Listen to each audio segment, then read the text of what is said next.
Okay, so in this video we're going to talk about what are Kegels and why are they important. So Kegel is the word for pelvic floor muscle contraction. A brief history of the pelvic floor muscles. We have several different layers of pelvic floor muscles. The pelvic floor muscles are also called the pelvic diaphragm. Similar to how our diaphragm under our lungs that helps us breathe, the pelvic floor diaphragm keeps our innards in, but also serves a purpose in sexual function, bladder function, and bowel function.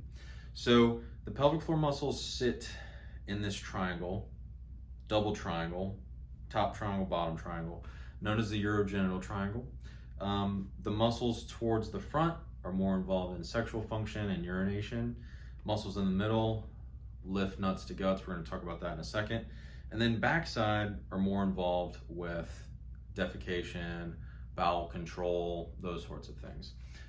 When we are talking about why are pelvic floor muscles and training them as an important part of pre and post surgery, is that whenever you have this surgery and the prostate is removed, you're also going to have a urethral sphincter, which is if your urethra, basically the tube from the bladder to the tip of the penis that urine goes through, the tube is going to have a stop check in it that resides inside of the prostate, just at the end, at the bottom portion of the prostate. And when the prostate gets removed, that gets removed. So that is the big culprit as to why urinary incontinence happens following surgery. But the good news is we have muscles to do the same thing, and we can train those accordingly. So when it comes to what are Kegels, Kegels are a lot of different things. Kegels are, yes, they are the pelvic floor contraction. At this point, you've probably heard from either a friend or a physician or the internet that you can use them by just going ahead and stopping your flow of urine, right? That is the base level function of those pelvic floor muscles. They also lift, they also contract whenever you have an orgasm. They contract and relax whenever you're having a bowel movement. They contract on the back end whenever you've had a bowel movement and your body's finished and it's ready to go. They're very dynamic in that sense. They're very dynamic in the sense of they have different types of fibers, just like our traps that support our neck. They're postural in nature. They hold things together. They're supposed to be able to fire quickly when we go to make a fast movement. They're supposed to work in conjunction with our diaphragm that helps us breathe as we breathe in, and the diaphragm drops, and we breathe out, and the diaphragm lifts. The pelvic diaphragm follows suit to the T with the diaphragm that helps us breathe. So there's much more to Kegling and doing a pelvic floor contraction than just stopping the flow of urine. And with most muscles, if we were to say, think of your quadriceps, so your thigh muscle. Whenever you have a surgery or whenever you have an issue with the quad or your knee, right, say a knee replacement, the quad, base level function is to kick your knee out and control it back in, right?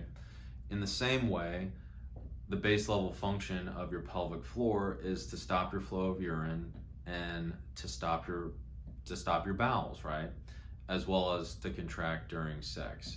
So if we're only stopping at the base level function and not going past that, that would be synonymous to, okay, well, I had a knee replacement, I've been able to kick out, but I've never gotten to the point where I can go down stairs and bear weight through my right leg without it buckling. There is more to doing Kegels than just contracting, and that's part A of this conversation. And part B is there is more to doing Kegels than just doing what we prescribe you for your program in one bucket and then not applying them to any of your daily life activities.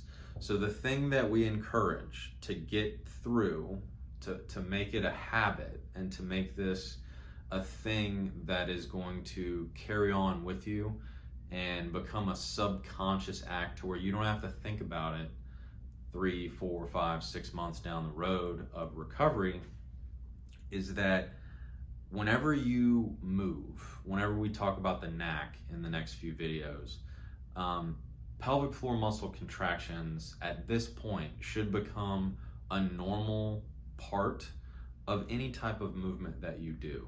When you go to stand, when you turn around, when you go to reach for something, while you're walking, while you're going up and down stairs, when you get in and out of your car, whenever you lean over to pick up something off the ground, whenever you lean over to pick up a bottle off the table.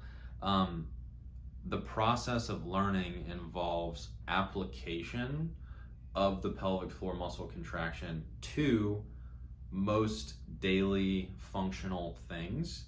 And we're going to talk more deeply about task management and how to maximize your pelvic floor muscle contraction based off of what you're doing. But on the front end of this, the idea that I'm just going to do Kegels and I'm going to get better in every aspect of my life and not have leakage with things that are higher level like jogging or tennis or golf or sex, that those buckets need to go away, right? So it's practice Kegels, it's application Kegels, it's everyday Kegels whenever I'm reaching.